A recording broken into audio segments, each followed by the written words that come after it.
हाय बच्चा पार्टी। मैं हूँ आपकी दोस्त सारिका त्यागी, जो रोज लाती हूँ छोटी छोटी प्यारी प्यारी स्टोरी। वो स्टोरी जो मुझे मेरी दादी नानी सुनाती थी और मैं आप सभी को सुनाती हूँ। वो स्टोरी जिनसे मुझे बहुत कुछ सीखने को मिलता था और मज़ा भी बहुत आता था।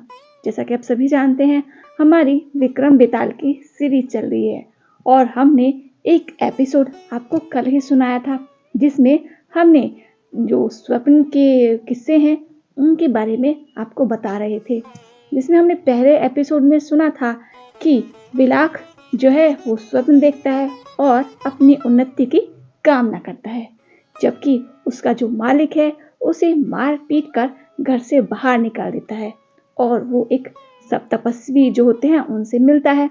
अब हम उसकी आगे की कहानी सुनेंगे, पर आगे की कहानी सुनने से पहले मेरी आप सभी से वही रिक्वेस्ट है कि आप प्लीज़ वीडियो देखते हैं तो प्लीज़ लाइक ज़रूर कीजिए और चैनल को सब्सक्राइब ज़रूर कीजिए। आते हैं हम अपनी कहानी की तरफ। जैसा कि हमने पिछले एपिसोड में सुना था कि बेताल फिर से राजा विक्रम को एक नई कहानी सुनाता है विशाख की, जो कि नींद में ही सपना देखता है और फिर उसका जो मालिक है, जो उसका रिश्तेदार है जयनंद, उसकी बेइज्जती करके उसे घर से बाहर निकाल देता है। अब हम उसके आगे की कहानी को सुनेंगे। विशाख की बातें सुनकर तपस्वी ने ध्यान लगाया, जिससे उसे जयनंद के विगत जीवन के विषय में सब कुछ पता चल गया। उसके बाद वह विशाख से बोला, बेटा, जयनंद ने समाज में उच्च प्रतिष्ठा अपनी मेहनत, ईमानदारी और चतुराई के बल पर प्राप्त की है। तुम धनवान बनने के सपने देख रहे हो और ऊपर से बिना किसी श्रम के तुम धन प्राप्त करना चाहते हो। यह तो सोते हुए सपने देखने के समान है।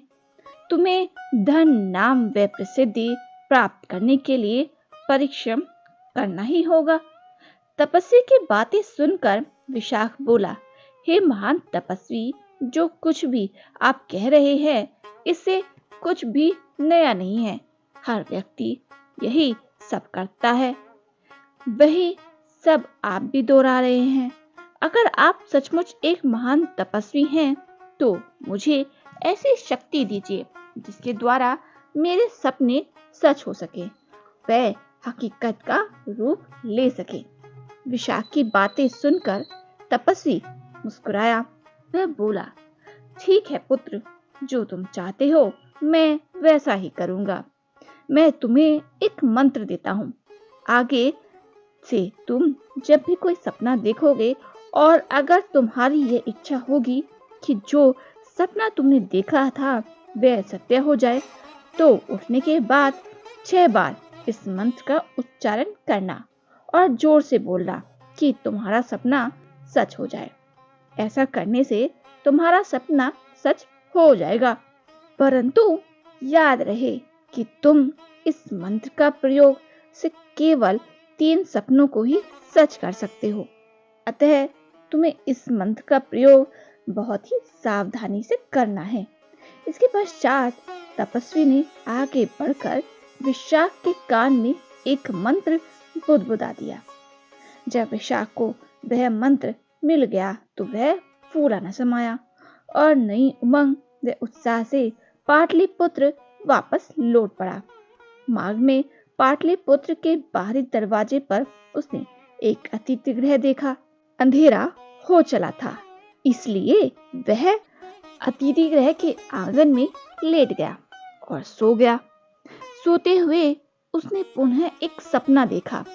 जयनंद उससे अपने लिए क्षमा याचना कर रहा है और अपनी एक लौती पुत्री का विवाह विशाख के साथ करने के लिए उससे प्रार्थना कर रहा है।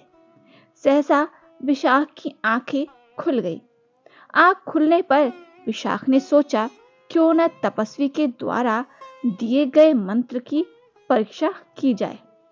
ऐसा सोचकर विशाख ने 6 बार उस मंत्र को बोला और यह इच्छा की कि उसका सपना सच हो जाए। कुछ समय बाद उसे ढोल व नगाड़ों की आवाजें सुनाई देने लगी। उसने इधर उधर देखा तो उसे जैनन बाजे गाजे के साथ उसकी ओर आता दिखाई दिया। जैनन विशाख के निकट आकर बोला, मुझे क्षमा कर दो, मैं अपने दुर्व्यवहार के लिए शर्मिंदा हूँ। कृपा करके अपने घर लौट चलो। मैं अपनी पुत्री का विवाह तुम्हारे जैसे योग्य व सुंदर युवक के साथ ही करना चाहता हूँ। मेरा यह प्रस्ताव स्वीकार कर लो, जिससे मैं यह समझ सकूं कि तुमने मुझे क्षमा कर दिया है। जैनन की बात सुनकर विशाख बहुत खुश हुआ और उसने तुरंत जैनन का प्रस्ताव स्वीकार कर लिया। इसके बाद वह जैनन के साथ घर वापस लौट गया। इस प्रकार तपस्वी द्वारा दिए गए उस अनोखे मंत्र की मदद से विशाख का एक सपना सच हो गया और बहुत ही धूमधाम से विशाख और मालिनी का विवाह संपन्न हो गया। विवाह के उपरांत विशाख एक सुखमय जीवन व्यतीत करने लगा। जैनन भी उसका पूरा ध्यान रखता था, क्योंकि वह जैनन का दामाद था। परंतु जैनन के नौकर, नौकरानियां, रिश्तेदार व पड़ोसी विशाख से जलने लगे। वे लोग यह बर्दाश्त नहीं कर पा रहे थे कि विशाख जैसा एक आलसी आदमी, जो कभी जैनन के यहाँ नौकर की तरह रहा करता था, उसको संपूर्ण संपत्ति का मालिक बन गया है। लोगों की जलन को विशाख व जैनन दोनों ने महसूस भी किया। इसलिए एक दिन जैनन ने विशाख से कहा, विशाख, मुझे लगता है कि लोग तुमसे जलते हैं। उन्हें लगता है कि मैं मुफ्त में तुम्हें सारे ऐशो आराम दे रहा हूँ। तुम्हें अपने आप को साबित करना चाहिए, जिससे तुम्हारी निंदा करने वालों के मुंह बंद हो जाएं। मैं तुम्हें कुछ धन दूंगा। उस धन से तुम अपना सव्य का कोई व्यापार शुरू करना। पूरी लगन और मेहनत से काम करने के कारण तुम शीघ्र ही एक धनी आदमी बन जाओगे, ऐसा मेरा विश्वास है। यह सुनकर विशाख ने कहा, पिताजी, मैं आपकी बात से सहमत हूँ। आप जैसा आदेश देंगे मैं वैसा ही करूँगा। यह कहकर विशाख अपने शयन कक्ष की ओर बढ़ गया। उस रात विशाख ने सपने में देखा कि उसका व्यापार तेजी से फल फूल रहा है और 3 महीनों में ही पाटलिपुत्र में एक धनी व्यापारी के रूप में प्रतिष्ठित हो गया है। आंख खुलने पर विशाख ने अपनी पत्नी मालिनी को अपने सपने के विषय में बताया। सुनकर मालिनी बोली, ओ, यह तो केवल एक सपना है और आप जानते हैं कि सपने सच नहीं होते, इसलिए व्यर्थ में परेशान नहीं होइए। चलो फिर से सो जाओ। परंतु विशाख ने मालिनी को तपस्वी के द्वारा दिए गए मंत्र के विषय में सब कुछ सच बता दिया। उस मंत्र को यह साबित करके दिखाने के लिए विशाख ने 6 बार उस मंत्र को जपा और फिर प्रार्थना की कि उसका यह सपना भी सच हो जाए। अगले दिन सुबह जब वह काम पर गया तो उसे व्यापार के लिए बहुत से प्रस्ताव मिले। देखते ही देखते मात्र 3 महीनों में विशाख पाटलिपुत्र का एक धनी व प्रतिष्ठित व्यापारी बन गया। दिन बीतते चले गए। अब विशाख करोड़पति हो चुका था, परंतु इसके साथ साथ उसकी परेशानियां भी बढ़ने लगी। उसके क्षत्रियों ने यह अफवाह फैला दी कि विशाख मिलावटी सामान बेचता है। कुछ लोग यह भी कहने लगे कि वह हेरा फेरी करके कम मुनाफा दिखाता है और इस तरह वह राज्य का किसी भी तरह का कर नहीं चुकाता है। इस तरह बेईमानी कर करके वह पाटलिपुत्र के राजा व प्रजा दोनों को ही धोखा दे रहा है। धीरे धीरे यह अफवाहें पूरे राज्य में फैल गई और राजा के कानों तक जा पहुंची। राजा ने विशाख के लिए शाही फरमान जारी कर दिया।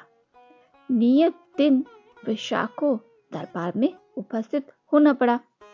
राजा बोला, विशाख, हमने सुना है कि तुमने राज्य कर नहीं दिया है, तुम राज्य का कोई भी कर नहीं दे रहे हो और इस तरह कर न चुकाने की वजह से तुमने बहुत सा धन इकट्ठा कर लिया है।